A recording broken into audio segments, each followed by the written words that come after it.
Get the old link out for this thing. Yeah.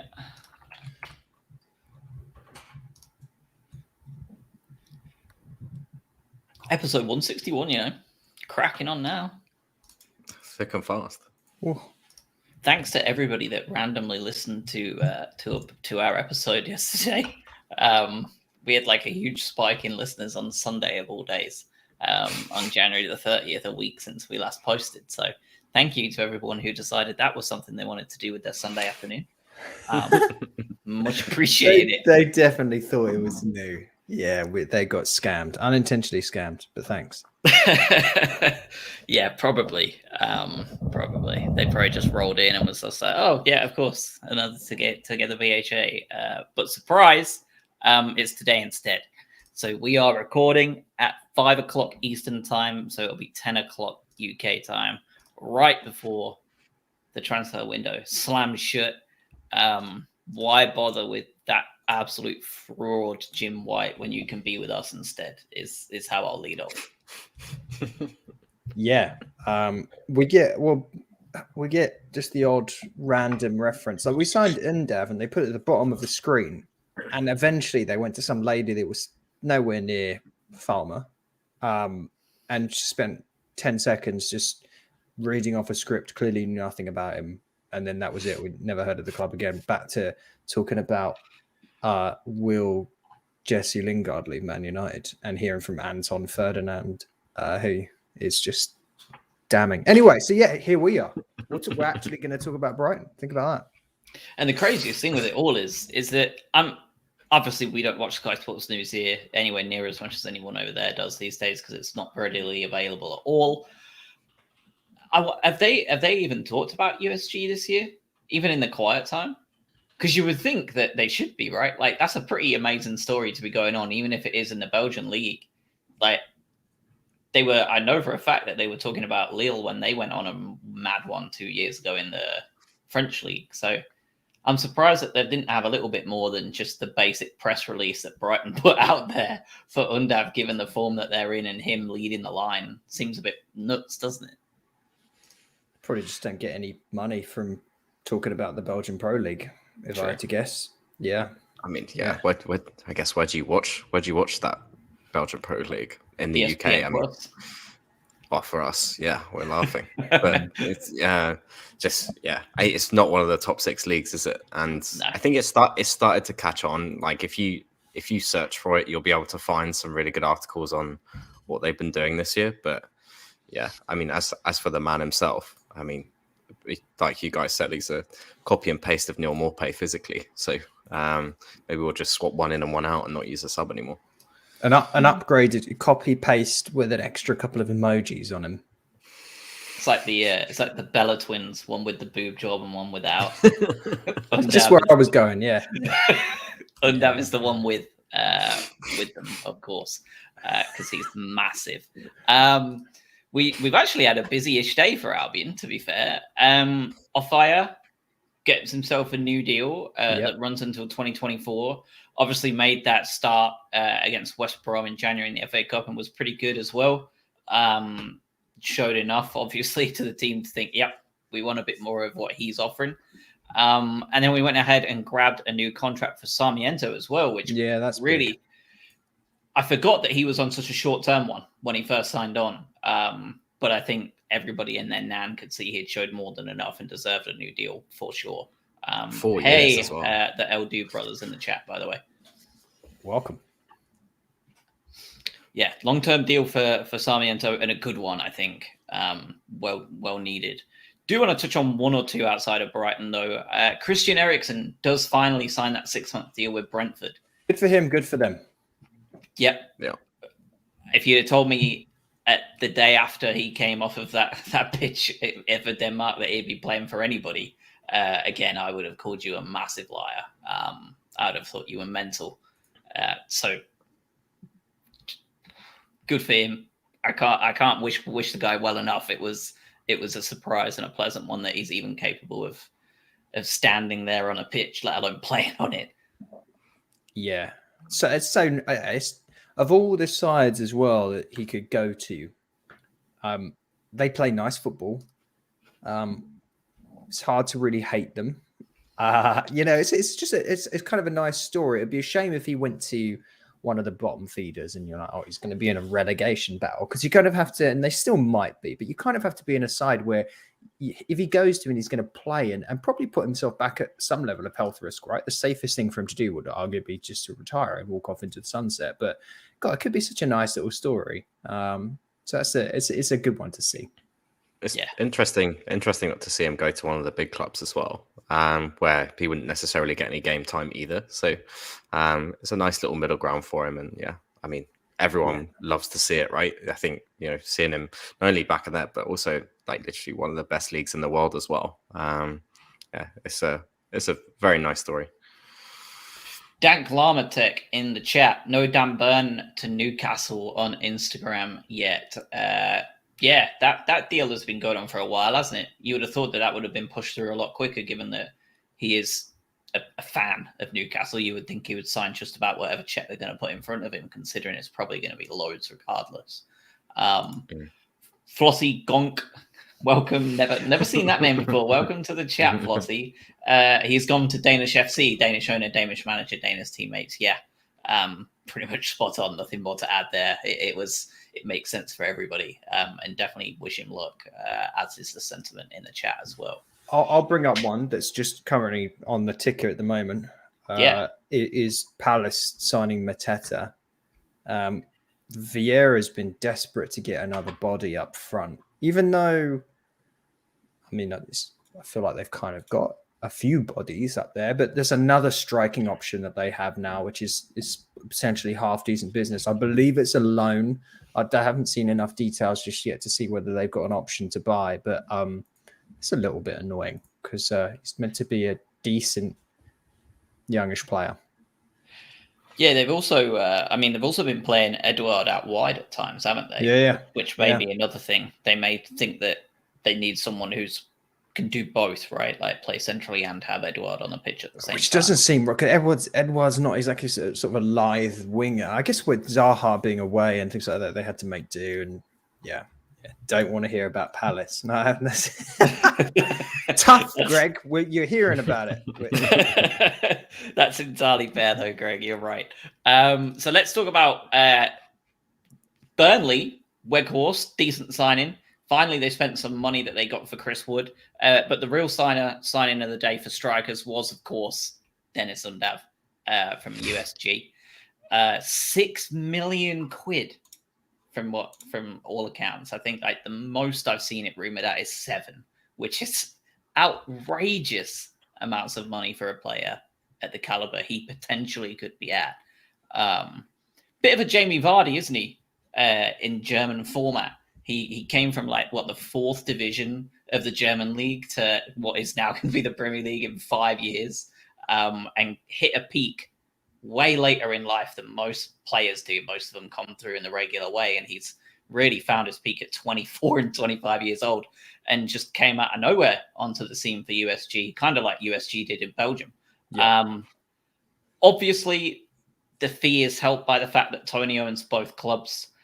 I'm sure there may well end up being add-ons or something here or there, or he's just kind of offsetting the fact that we send half of our team on loan to them anyway, which helps them. This is one of the guys we've been waiting for, right? As a different offensive option up front.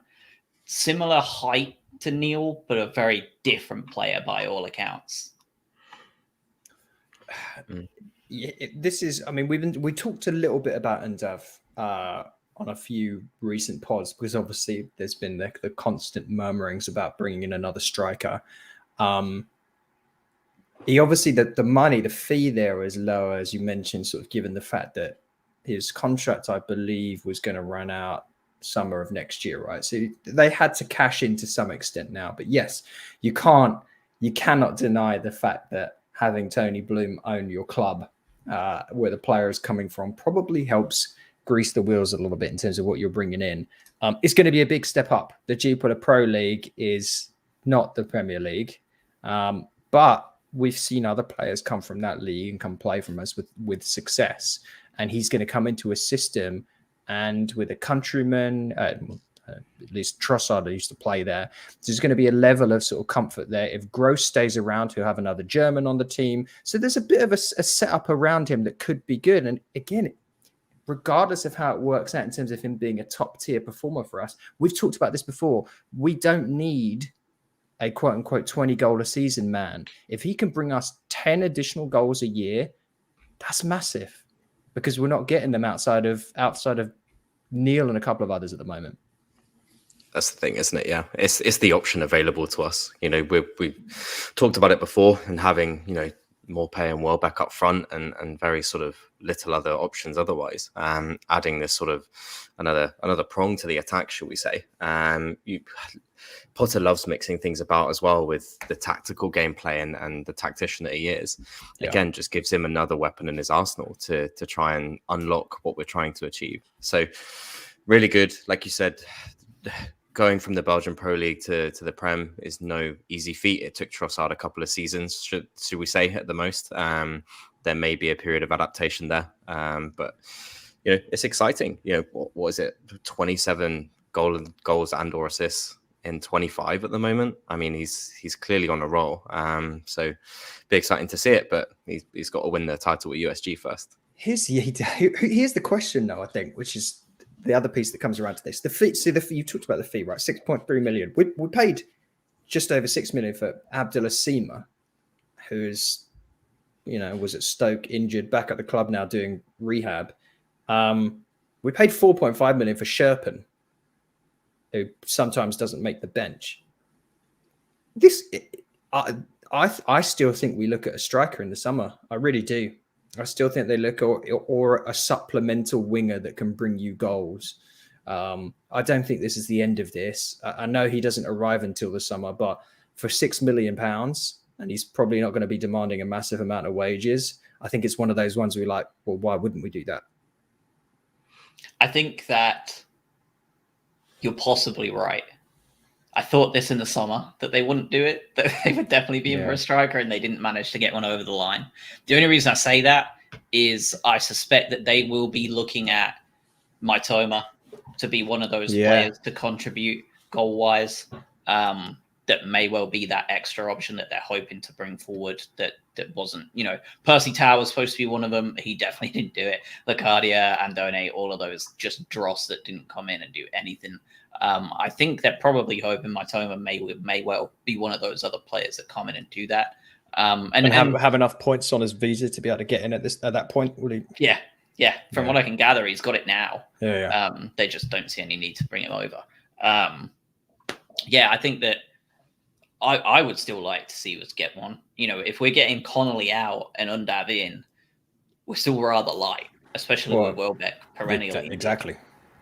So it also depends, right? Is Potter looking at Ferguson, Talaj, who's just gone out on loan, and thinking we've got something possibly there in one of these players that could end up coming in and doing something next year in the Connolly role that obviously didn't work out for him. But I'm sure at some point it will work out for one of them. Ferguson's already shown something when he played in the FA Cup the other day. Greg in the chat said, do you think there'll be any more signings by the club today? I don't think anyone saw any more signings coming in, Greg. And then we popped up with Baker Boati from Porto about an hour ago. He's going to join the under-23s, but he's very much another one of those young players we're signing in, just like Kozlowski and Mitoma and all the rest. Looks like we'll be doing a permanent deal, similar to Sarmiento. So I would have told you no before that one. So who knows? We may well be doing so. And Flossie in the chat says that USG did a quality leaving video for him. I hope he wins the league for them the first time in 80 years. Yeah, that video was very cool. A couple of different things. One thing to note on there is Dante Van Zier was in that chat wishing him well. I hope he doesn't have to wish him too well, because I would love him to join him at the Albion in the summer as well. That could be your alternative option as well up top. The other piece is that it might not feel like it, because the players we bought, we've loaned back out for the most part. But between Kozlowski and Undav, we've spent the burn money already. before we even got the check from up north. And then the other piece is you also sort of got another player back in Moises Caicedo coming back from Beerschot on loan, and then given a bit more squad depth. So no, as Josh mentioned, I don't think we'll see any more. The biggest bit of business for me is the fact that we haven't bled any more players out. And there was a lot of talk of that, right? Basuma was the big one. There was a lot of noise coming out of Villa. And then the thing that really annoyed me earlier when Naylor tweeted out that we rejected a £35 million bid for Basuma, but forgot to mention that was weeks ago and decided to just casually post that now, 2 hours before the transfer window shut, like an absolute clickbaiting gentleman. So he doubled down on it. Don't forget, he told you off, Adam. He he dug himself more of a hole. People were piling on him though. He knew he was wrong, but he had to just own it at that point. So yeah, the fact that we've kept a hold of those players is the big piece for me. Yeah, rescuing from Beerschot, exactly. What a disaster of a situation that is. If you think Norwich is bad, go and look at Beerschot in the Jupiler Pro League. Yeah. They could be worth an article all on of themselves, couldn't they? Really, they're doing the opposite of USG. It's just the equivalent of a tanking in the Jupiler Pro League. So yeah, if you don't get a draft pick, Beerschot, it's just that. There is one non-Albion related move I did want to touch on manager wise. Well, we've had two since we last recorded. Roy Hodgson at Watford. They've been pretty active this window as well. Fair play to them. They have actually been signing players and first team ones as well. Has he got enough? Is Roy going to save him? I don't think so. It'll be tough. I can't see it myself. I don't think he'll save them, but could I think of a worse situation to have happened for us coming up? Because when do we play Watford? The 12th, right? So next game. I genuinely couldn't think of a worse person to come in from our perspective than someone that knows how to play against Brighton and set up and frustrate. So I don't care what the outcome is, because you know how I feel about Watford. They've annoyed me and I want them to go down. But frustrating for our upcoming game against them. Yeah, it's not ideal. I don't think he'll do enough either, but I wouldn't be surprised if they took 3 points off us now in peak Palace at home last year. They'll have one shot on target, and it'll be some ridiculously poor player that hasn't done anything all year, and they'll absolutely slam some Van Basten style volley into the top corner, and then they'll go on their merry way, as seems to be the Roy Hodgson way. And the other one was Everton confirming Frank Lampard as manager. They're in a bit of a relegation battle too, aren't they? With that kind of managerial appointment. What do we think about that? I'm surprised that they've gone with Frank. I feel like they may as well have just stuck with Big Dunk for the next 4 months and winged it if they're going to go with someone of Lampard's quality. He hasn't particularly done anything. They've also seemingly let him come in and dictate some of these signings. Like Dele Alli and Van de Beek were supposedly, the rumors are, that he sanctioned those moves. The whole thing is a very like Football Manager panic setup where you're like, oh god, who are the highest valued players I can get on a loan quickly and figure, him, Dele Alli, I'll take it. Dele Alli was a weird one because seemingly in the contract that it's done in a way where they don't pay anything initially. They don't pay Tottenham until 20 games are played.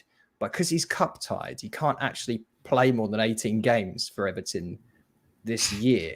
So hypothetically, unless they've got some like sticky wording in the contract, Everton can have Dele Alli and then sell him and never pay Spurs anything, which is quite funny. But I think, look, Everton are such a poorly run club that Frank Lampard's going to need a bit of time. You can look back at his Chelsea set up where he brought in a lot of youth players, and people like Mason Mount always get thrown out as like, what a great job he's done with the youngsters, but he didn't get the results. So I don't know. It's a weird one, isn't it? Like you said, yeah, it's just trying to bring in these sort of players, and Frank Lampard isn't exactly tried and tested either, especially where they find themselves. But the quality they've got, they shouldn't be where they are. But they've classic mismanagement and a bit of a club that doesn't really know where they are at the moment. So we'll see where they end up. But yeah, the Van der Beek and Dele Alli situation as well. Yeah, talking about lots of personalities there as well, and we've seen it before when we had like 4 signings in one deadline day. You know, you're trying to accommodate a lot of these players, and for every one person you bring in, someone else's slot is being gone. So it's a difficult one, this whole transfer deadline stuff. And I feel the same for Newcastle as well, trying to bring in so many heads. You know, is that going to be a hindrance as opposed to a good thing?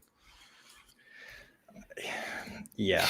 I mean, I think it is though, right? Like we saw it with Manchester City. They went into full like football manager mode, signing Joe and Fabinho and like Milano. And yeah, like they just went full like just scattergun approach. Newcastle have done it now. Botman, Carlos. Well, if we can't get them, get on the phone to Big Dan Burn. He'll fix it. Like, do you know what I mean? Like they're going through these things. It's like, all right, who's available? You go and like if I play Football Manager, not as Brighton, but like as like a championship team or like even one in like the Belgian Pro League or Portugal, or whatever, I'm like, I was like, I could do with some depth. Let's look who's on the loan list at Brighton to get a Brighton player in. That just looks like what Newcastle have done. Just have a quick look down the list. Take a peek at their favoured clubs, and you're in for a shout. So. The Newcastle situation is interesting though. It's the one that the big one that intrigues me that they did was the chap from Marseille, the Brazilian guy. Why is his name escaping me? It was Leon. It was Bruno something. Bruno Guimaraes. I think you have to say it like that. Yeah, from Leon. That's 40 million quid, and he might be in the Championship. That's mental. That's their Robinho signing, isn't it? That's someone that they're looking to make a very big difference in the center of the park, knowing full well that where they need to be better is defense. So the Big Dan Burn goes a long way there. But I still think Newcastle's frailties are at the back, and if you sign someone of that caliber to sit in the center of the park and play the way that he does, I don't know how much of an impact he's going to have, or whether it's just misaligned with what they're expecting. It's a defensive overhaul, isn't it, already? Because let's not forget the Trippier's already played games for them. Trippier, Dan Burn. You've now got Matt Target on the left now. That's a Target as well. That's right. Yeah, they just on loan from with an option to buy. So you're saying if you're paying a back 4, you've overhauled 3/4 of that already. So your Javier Manquillos, your Shares and your Lascelles, like I don't think they're going to be too happy with 3 defensive players coming in the space of 3 weeks. Surely not, though, right? They're going to play a back 5 with wing backs because Target has been exposed as a left back for a long time. He's not. He is a left wing back and nothing else. I think that's kind of why Villa let him go. Because he is only really useful at wing back because he's a bit of a mad case otherwise. The Bruno one, and I know that some people are probably listening, Greg especially, going, I don't want to hear about Newcastle. It's not Palace. We are doing what Greg asked. Let's bring it back to Brighton, though, because Bruno is coming with much the same reviews and much the same furore for a lot more money, mind you, as Bissouma did when he came from Lille. When we signed Bissouma, he was getting much the same ratings, not quite as much like wild shit going on because A, we're not owned by like a fucking nation state, and B, he's Malian as well. He's not Brazilian. Brazilian is obviously a bigger selling point too. But a lot of French journos and English journos that are familiar were saying the same, almost word for word, what they're saying about Bruno here. Let's not forget, it took him almost 18 months to 2 years to become a first 11 Premier League player. He is our best player most days now, Bissouma. But it took him a long time under both Houghton and Potter to become a player that he is now. So I think they're asking a lot for him to come in and come in and, you know, make a difference. I think it's a big ask. You're asking for expectations straight off the bat, aren't you? And I think that's where I'm sort of akin to the Man City thing that happened as well when they got absorbed. It's just they want it and they want it now. So, you know, there's very little wiggle room for them to come in and adapt and maybe give them the time that they need. So it'll be interesting to see how it plays out. Sorry, Adam. No, I was going to say, I think the best recent memory situation where someone has come in with okay expectations and then just been an absolute world beater immediately, plays on the left wing for us. It's Mark Cucurella. It played his first game for us and we're like, oh, that guy looks pretty good. Second game, like, this is probably one of the best players on our team, and he's never stopped. Every signing every other club makes in the January transfer window, that's all anyone is hoping for. That's that level of ability to come in and then just be incredible. It doesn't happen very often. Think of all the examples where they're not Mark Cucurellas, and we've seen them. They played at this club and no longer play anymore.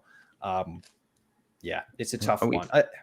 We saw it to a degree with Lamptey as well. I mean, he was just electric from the start as well. So, you know, we've been very lucky to see a few players really hit the ground running for us when 95% of the time players do need some time to adjust, not just to a new country and a new team, but just in general to maybe a new system, a new manager, and new players. So it's very rare that you're going to see someone hit the ground running. It'll be interesting to see how Newcastle, I mean, the fans themselves react in what that means for them and what they see in the next couple of games. Veltman as well in the chat, Flossie said, is one of those players that really hit the ground running. I think age helped Joel there, to be honest, especially playing for Ajax for so long as well. But I was actually thinking about it this morning, and I was thinking, what players have we signed that have hit the ground running in January? And I went through transfer market and everything in the past just to have a look, because I could only think of two: Tarek Lamptey and Anthony Knockaert.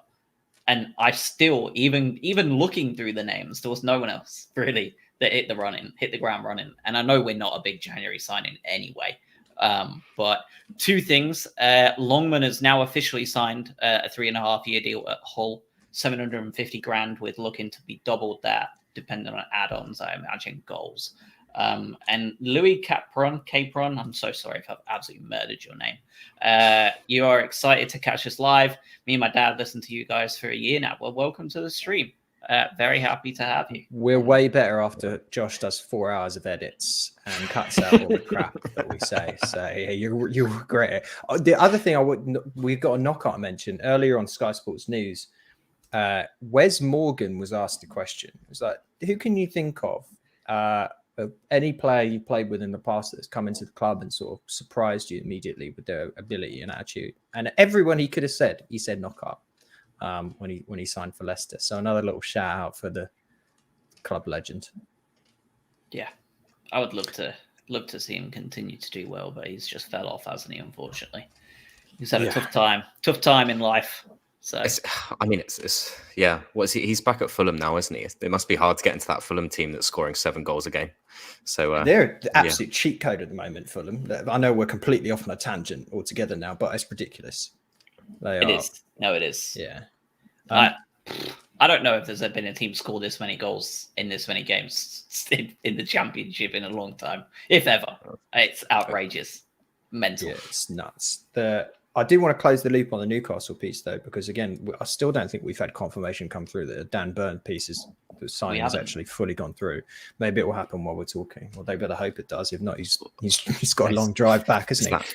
An extravagant video announcement, I'm sure.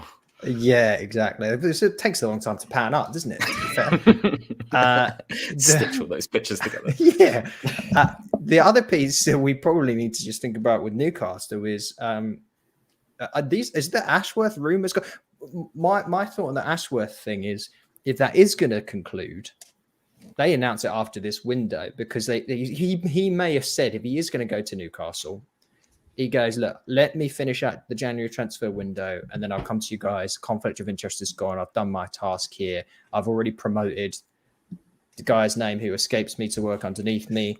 David Weir. Thank you very much. So what do we think there with his future at the club? I think he's gone.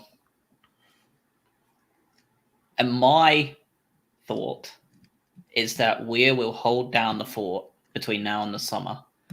And I wouldn't be at all surprised if we brought in the USG director of football, given that he is English. First.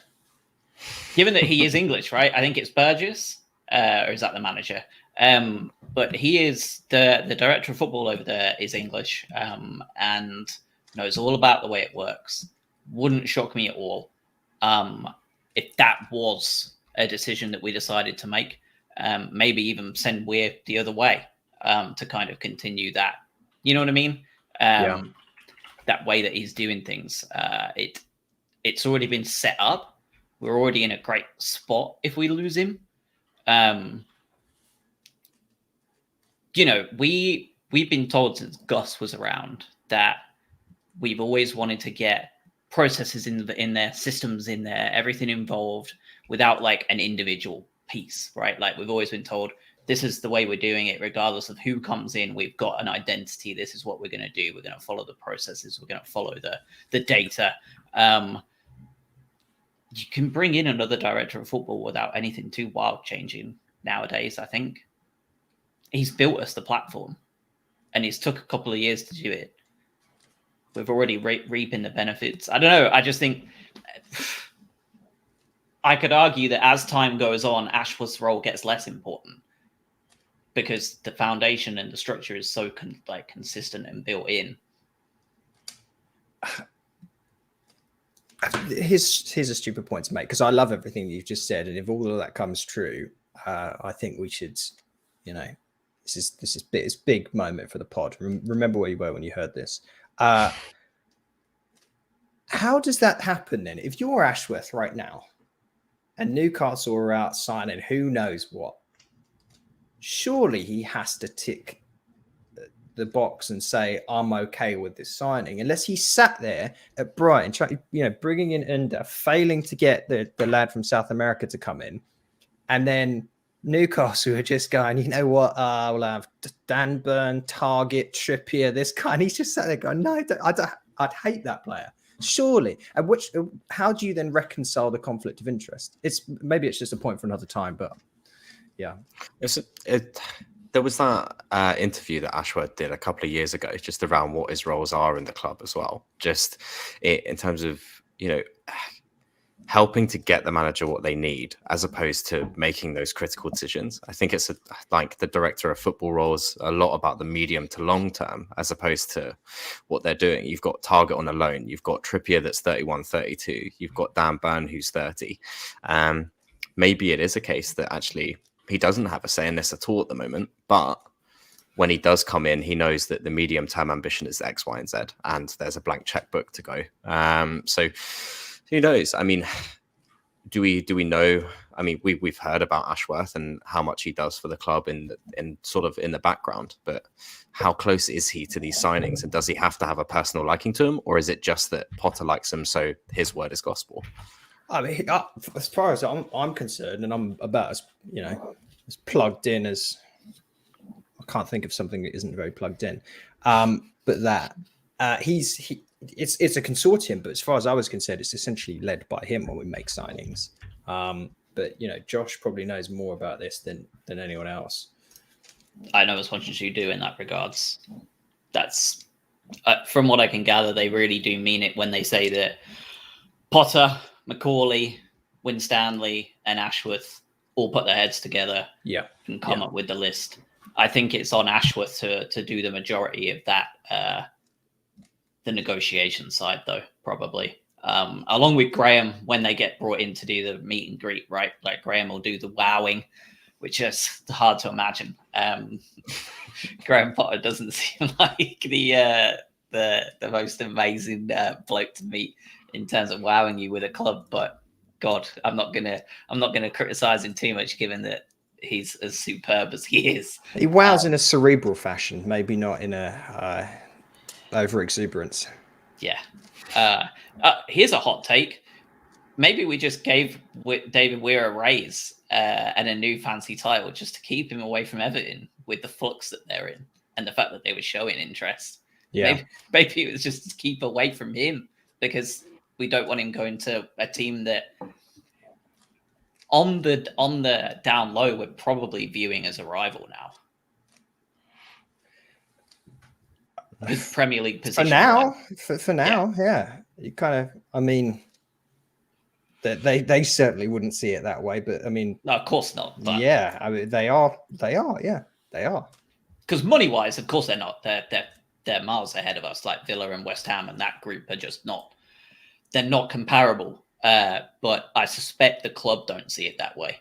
I suspect the club probably see them as direct positional rivals, and hope that they're going to continue to be, because if they are, we're doing the good. Like we're going along the right lines. So I wouldn't be surprised if we also did something like that and was just like, here's some extra money just to keep you away from going there. Ultimately, yeah. if we want to be a top 10 club, then Everton has to be a positional rival. So, fair point. From the objectives that we've got in front of us, it kind of has to be that way. So maybe that is what it is. Maybe he's held in such high regard at this club that we just don't want him going anywhere else. We obviously walked into today expecting 2 deals to be done. First team deals, and we're walking away now with just Dennis and Dev, a future version of Dennis and Dev. The Cisco thing seemed to have broken down on personal terms with agent fee demands and fee demands, and they wanted 20% of the deal or something like that, and it fell apart. It seems a shame because obviously I can't imagine we've watched a ton of film and video, but this kid was held in really high regard from the people that we spoke with and heard about, and it's a lottery ticket that we lost out on, basically. Of course, when you're looking at buying in these young players and paying some money for them, you're just hoping they work out. Bit of a shame. Nick AXF in the chat says that he saw something saying that he wanted to be paid outside of the UK tax system, which is just... Why do you think we're in the US? It's just quintessentially South American transfer dealings, isn't it? It's like South American transfer bingo at this point. Whenever a deal like this falls through, because we were seeing the same thing with Caicedo, right? We were pretty sure that wasn't going to go through. Billy Arker as well, which I'd want to touch on, by the way. He's on a plane, isn't he? Yeah. Whenever a deal like this falls through, not just for us, just across the Premier League, I assume that you've got 7 different agents, you've got 2 different sets of parents, you've got third parties, fourth parties, and fifth parties involved. You've got like a shoe shop down the road that bought naming rights 2 years ago. I just assume you've got so many things that are entwined within it, because there is so much stuff that goes on in the background of South American football that I just think that you've just got... they're braver the people than I would be. It just feels like it's just a minefield of red tape and nonsense. I mean, all the way back to Tevez and Mascherano, we've had the exact same thing and nothing's changed. That was 20 years ago. What was that? Kia Jurabachin or whatever is it? Just, I think that's the agent where they owned percentages of the players, and it was just a disaster. Just massively illegal. All sorts of crimes going on. Yeah, the original NFT that was. Yeah. Just as an interesting one, on the lads in a Brighton chat, I mean, the 18th of January was when the £35 million bid was turned down. Andy Naylor, do better. Come on, mate. It's 13 days ago. I'm really annoyed that he did that, because he ain't stupid. His job is to be careful with words. Yeah. He just wants maybe he gets a bonus if he gets a certain number of views on the Athletic live transfer coverage, and he gets an extra 50 quid down the pub or something. But it was just scandalous, ridiculous, Andy. Billy Argallo is the South American wonder kid that is making his way over. Amazing hair. Had a heck of a season last year in South America, by all means, and is now having a chance to do something. I don't know what he's going to look to do. on the South Coast, but he is going to get a 6-month chance to do so. This is an interesting one, I think, because he was very decent last year over there, and has somehow, I don't know what the hell's been going on in the background to get him over here, but he's here now. Like you said, he's on that plane. He'll probably be around for the FA Cup. I would be very interested to see if and when we even see anything from him at all. Is this another one of those Percy Taus, do you think? Or do you think he actually is going to come in and actually play some kind of role? Or is he just going to be never to be seen again? Percy Tau until proven otherwise for me. Yeah, everyone is Jurgen Locadia, Aliras Jahanbash, Percy Tau. It's, yeah. And there it is, 5:45 p.m., 10:45 p.m. Dan Burn has completed his move to Newcastle for an undisclosed fee. That's definitely worth £13 million. Yeah. Good luck. This has been posted time and time again at this point, but good for him. Good for. I don't really feel like anyone's too mad about this. Like he's been in incredible form this year. He's, as a signing, he's worked out beyond our wildest dreams in terms of what he came into. He's playing 6'7". He's playing left wing back and left back for a vast portion of last year. He came in and then covered a centre back. He had Lukaku in his pocket when we played Chelsea in that one of those games. He's been so impressive, like really well done. But he's not that young, and it's 13 million. Just, I think we take those. Yeah. I'd be, the form of his life as well, and 18 months on the contract as well. If he is looking to go up north, no one's ever going to begrudge it. That's the team he supports and grew up watching as a kid. You can't begrudge him that sort of move. And for us as well, we were never going to get that sort of money for him at the start of the season. It's that scintillating form that's driven that price up, and we've said, okay, yeah, fair enough. So good deal for all parties. Will we miss him? Probably, because like you said, I think Lukaku's still in his pocket, but we do have at full strength. I don't think Dan Burns in our 11. So with Dunk now back and Duffy being given a chance this year, I think it was the right time to cash in, and best of luck to him. It's outrageous, isn't it? Really, £13 million for a 29-year-old with an 18-month deal left. That's not even a first choice centre half. And the reality is he's going to get 6 months at Newcastle and probably not make their squad next August with what I imagine the spending will be. It's almost like money doesn't mean anything to the club he's going to. It's crazy, isn't it? I've seen a big outpouring of grief on the old Twitter sphere. But here's an unpopular one. But I'll just say it. Let's not forget that, and I looked this up, the week before Halloween, that's that recently, 2-3 months ago, when we played Norwich, Josh Sargent had his pants down. And we were hoping Dan Burn never played in a Brighton shirt again. And not just us three, the majority of Albion fans on social media were lambasting the fella and saying he was totally past it. Him and Pascal Gross should not be in a Premier League squad anymore. La la la la la la la la. We got lucky that Dan Burn found the form he did. And I have to be honest, I don't envisage him keeping that level of form that he's got right now under Eddie Howe at Newcastle. I just don't think he will. It's a bit Adam El-Abd-esque, where he just played that world-class football for like 3 years. And then as soon as he left Brighton, he wasn't the same. He was the centre-half we had at the beginning.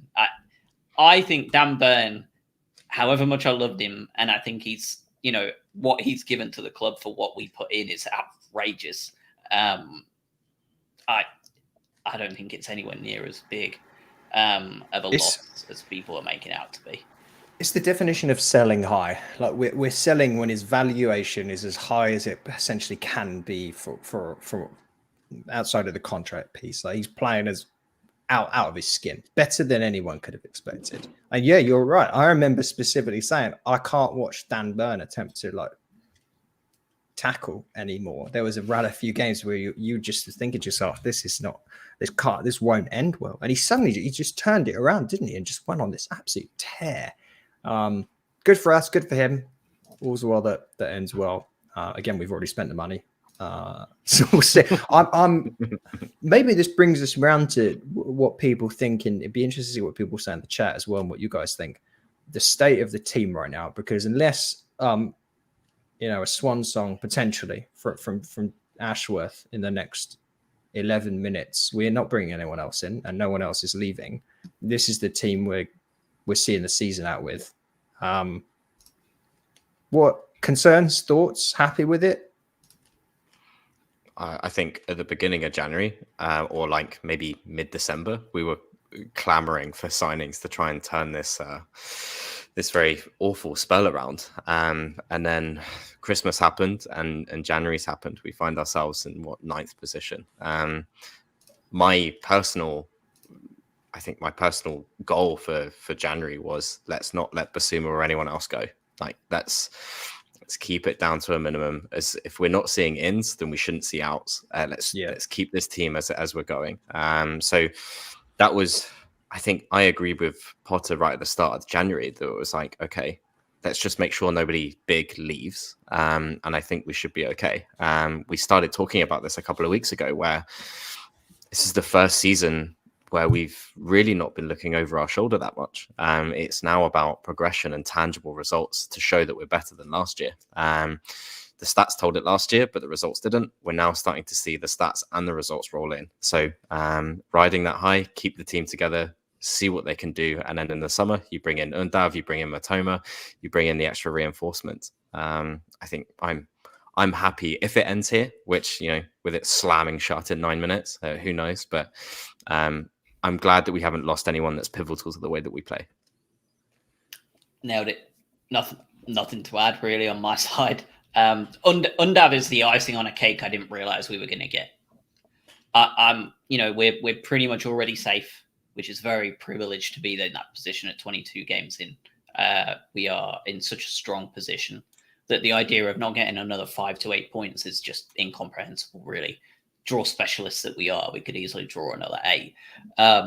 We can probably offload a bunch of names come summer and not be too worried about it, right? You can get rid of Steele, you can get rid of Duffy, you can have a couple of people leave. Bissouma is going to go for big money, regardless of him only having a year left. He's still going to go for a lot of money. Lallana will probably retire. Burns gone. And then you're going to get your reinforcements. You're going to get your Maitomas, your Undavs, your Kozlowskis, your Sherpen will take over that role, your Maitomas. And then you'll have your Van Hex and your Clarks and whoever else at centre half to come in and make that difference if any of them are going to. As well as Sarmiento coming back from injury. Mwepu has been out for a couple of weeks too. He was really starting to turn it on as well. I'm not worried at all, really, just because of the January we've had. Like Craig said, if we were having this, when we were having this conversation just before Craig went back to the UK, it was a very different one.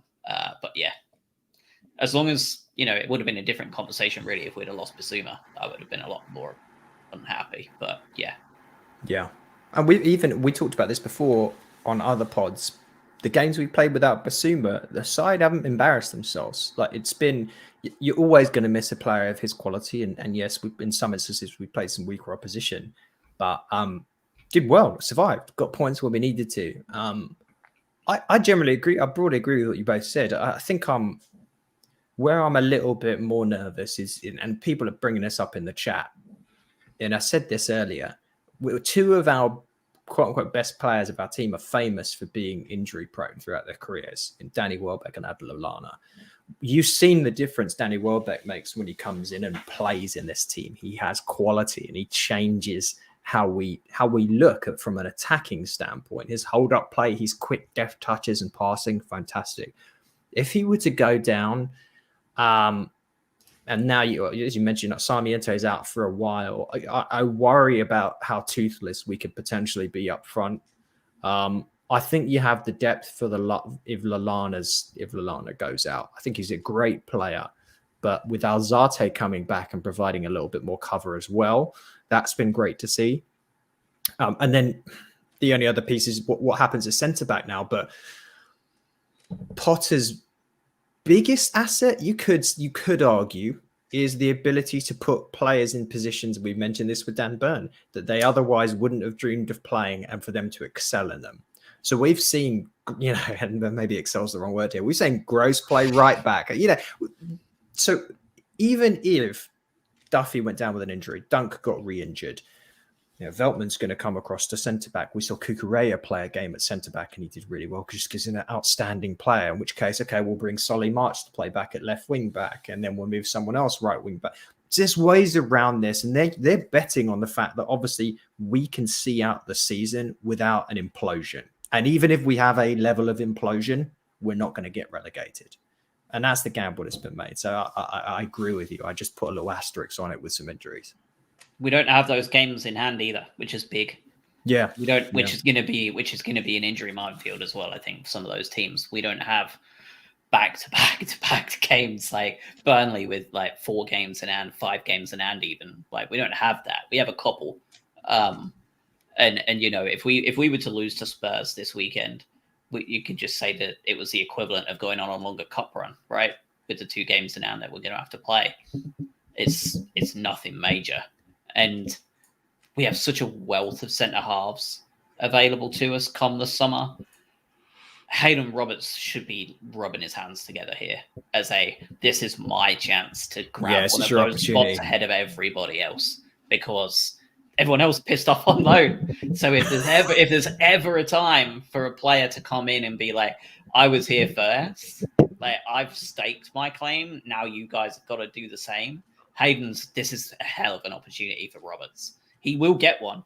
I'm sure he will between now and the end of the season, because there's no way that we're not going to have suspensions and bits and pieces like that come up that at no point in time is Graham not going to go, yeah, I'm going to start Hayden for 2 games this for the rest of the Premier League. I'm sure he will. And arguably that would be all he needs to get. I think if he's going to try to stake a claim, that's what Dan Burn got.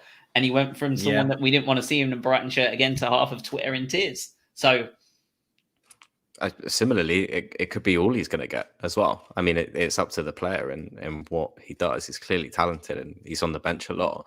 But I feel, he will have those couple of games where we know he'll get a chance. And, again, on the other side of the coin, if he doesn't do well in those couple, you've got Van Heck coming back, you've got Clark coming back. And all of a sudden, that stake of that claim suddenly doesn't do the world of good. So I know he's still young, he's had a few loans and stuff, but when he does get that chance, I feel like the pressure is on. I just hope he does really well, because another academy talent in that back line would, it's always a feather in the cap.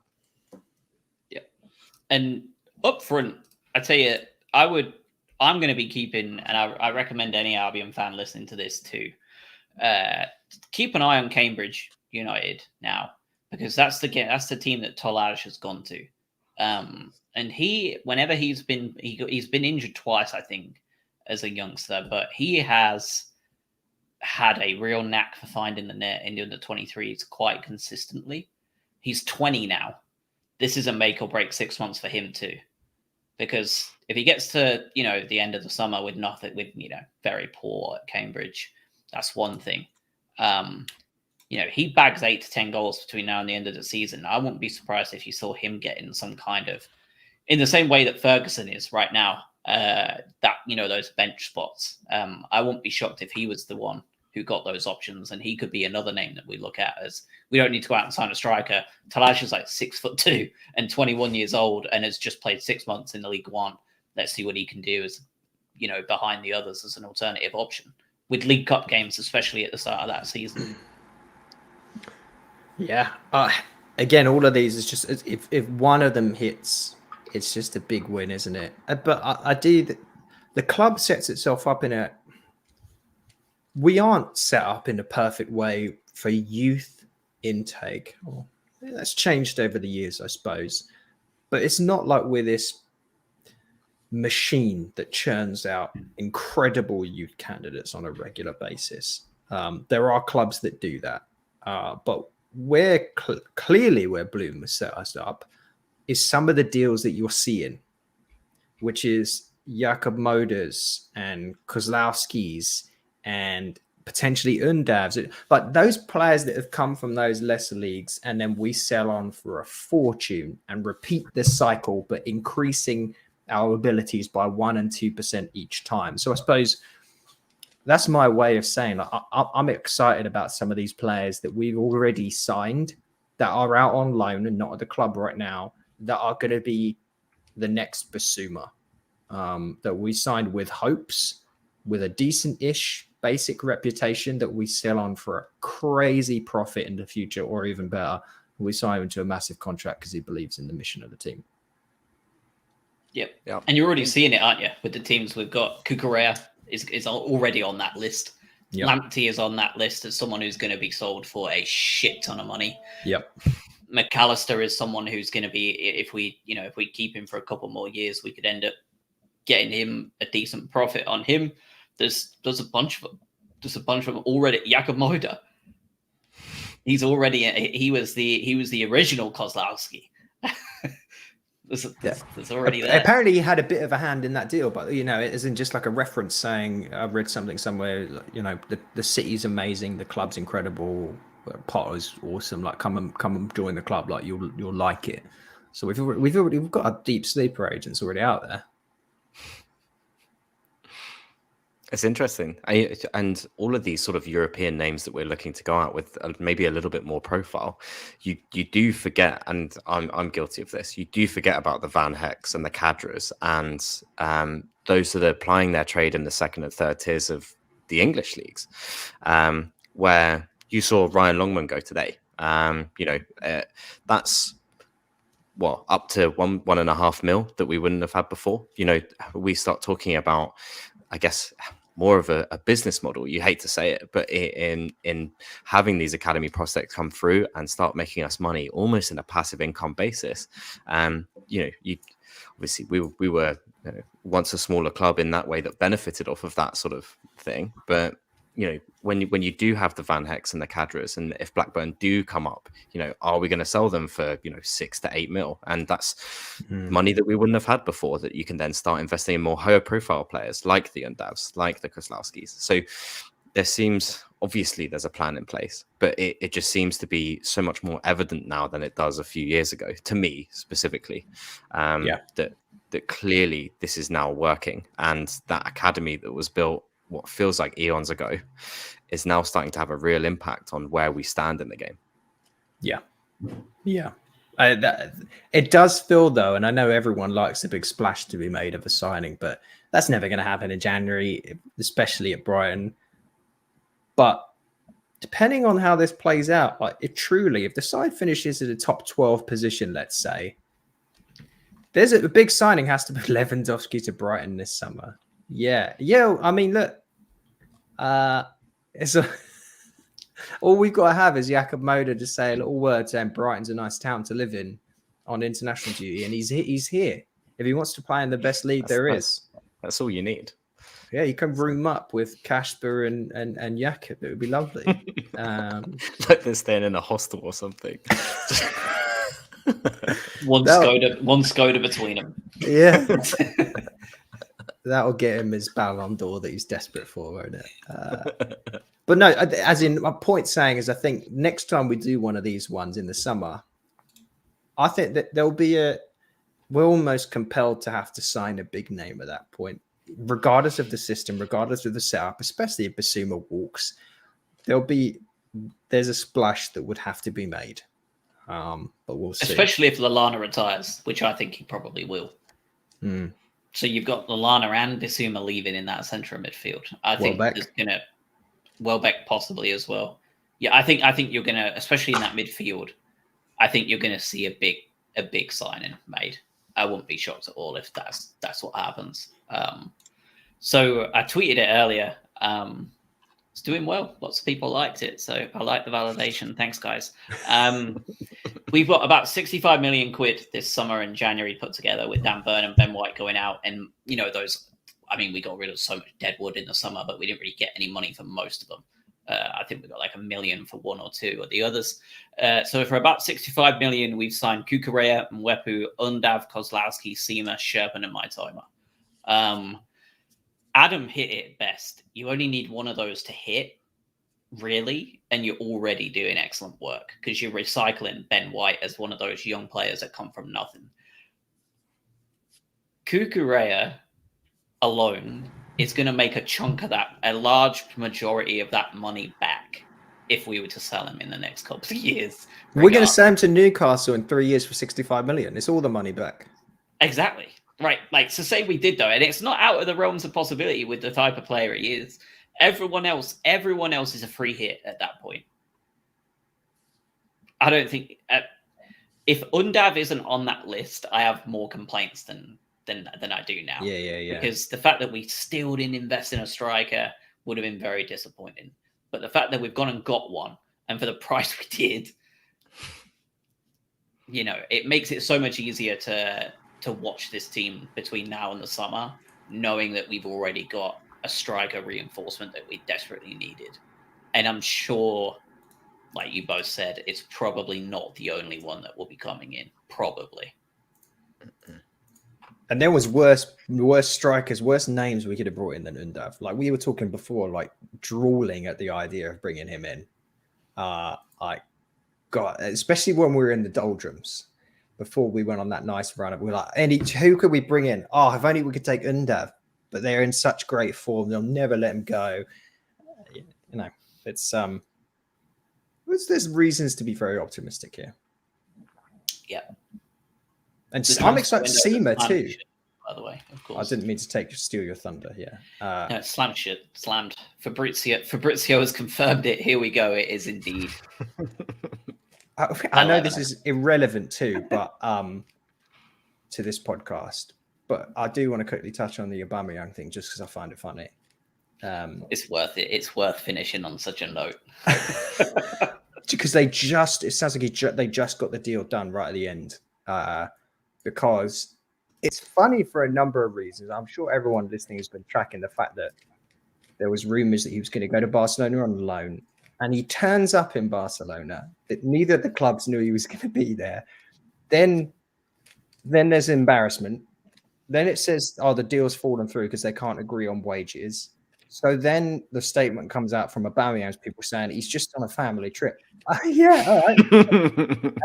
I really fancy going on a family trip to Barcelona on deadline day and then signing things with the fans at the airport. But then it comes back. I think what's funny is it just swings back perfect for the Arsenal fans, ironically, in that he then signed for nothing. So they don't even get anything for him. It's a $0, like £0 fee. And he's then agreed to lower his wage structure significantly to fit in with Barcelona's scam accounting, where they're paying him significantly less than what he was earning at Arsenal. So Arteta and Arsenal walk away with nothing, an embarrassment. Barcelona end up with Aubameyang on maybe even half what he was earning before and nothing paid. Just a ridiculous situation. That's a badly run club. When you look around the league, and we'll talk about badly run clubs, we've got Hodgson coming out of his retirement home to come in at Watford. We've got Frank Lampard bringing in Dele Alli at Everton and who knows what. You've got Arsenal. And Van der Beek. Who couldn't get in a disaster side at Man United. And then you've got Arsenal selling their former captain of this season for nothing in January. Yeah, Flossie Gonk in the chat has nailed it, and Sky said the same thing. But it still lends itself to how shitty of a club this is. You made the contract. The fact that the bonus, the profit you're getting is not having to pay him 25 million quid to burn its way away in the under 23s is your best positive. Just shows how poorly run it is. Like, what an awful deal. At the end of the day, you're saving money you should have never spent in the first place. So it's a bit of a very strange in terms of the dealings. I guess short term, Arsenal are happy that he's off the wage bill, but at the same time, that like the damage had been done at that point anyway. So it's better late than never, I think we call it. Yeah. But we're seeing a lot of those big money contracts to players that maybe don't deserve them coming undone. Aaron Ramsey is the other big one from today, right? Where Juventus are paying him to play for Rangers. Why is he playing at Rangers? What's happened anyway? There were some of those as well. Yeah, the fall from grace. When you're talking about Van de Beek, when you're talking about Dele Alli, and Aaron Ramsey at Rangers there's a few. We mentioned Football Manager earlier, but there's a few rogue transfers that have happened in these, even in the last couple of days. But, and we're just totally like, and don't forget, Coutinho is at Villa on loan. Yeah. Like, obviously that's so long ago now, but like that is also something that happened this month. If it isn't the most peak stupidity he got, Coutinho is now playing for Villa as well on loan. Barcelona's entire team is structured around players they've given too high wages for that don't play very good football anymore. I mean, Dembele, they couldn't offload today as well. Who's earning a fortune, is disgruntled, isn't even playing now, and they couldn't give him away. There was rumours he was going to end up at Chelsea or Man United today, but doesn't seem like that's come through. So it's, yeah. Coutinho at Villa, for me, if we sum the transfer window up, that's the most shocking transfer of this window, in my opinion, still. Yeah. Yeah, absolutely. Just random, just out of nowhere. Possibly a total season changer of a deal, depending on what Coutinho they get. Yeah. Well, Yeah. maybe not. Maybe Lampard to Everton, because if they get relegated under that idiot, then maybe that's the biggest signing of the season, because Everton going down would be world beaten. I guess they could get. Is it Dele Alli? The deal sheet's complete. Apparently, just come through. So Dele Alli is fully now an Everton player. Is that? Does Dele Alli? Does he ever get out, or does Dele Alli? If Everton do the unthinkable and get relegated, is Dele Alli just kicking a ball about at Millwall? Like, is that? Is that what happens? I guess. Richarlison's there. He'd be gone, but it's just baffling. Yeah, it's mental. It's mental. Yeah, at least Van der Beek is on loan, right? Like, at least he can just go back. I don't think he wants to. I think he'd rather play in the Championship. He'd get game time at least, wouldn't he? Another player, just before we do wrap things up, Jesse Lingard, no move today. Ended up Newcastle wouldn't pay the money Manchester United wanted from him. They were demanding a ridiculous amount. I don't mean to cut you off, but they were asking for a stupidly high loan fee of multiple millions for the rest of this season. Yeah, I think it's about 12 million, wasn't it, initially? What are you doing? Citing that, if you need him to stay up, then you'd get 100 mil next year. So you owe us 10% of that. It's yeah. I quite like it though. It's quite funny. The nuts on them to do that. But I mean, the guy's going to walk away. I mean, given the amount of English people that Mourinho's trying to sign for Roma as well, who knows where he's going to end up? Yeah, especially now he's got 6 months left. I'm sure a Bosman to a European team is well in the works for him.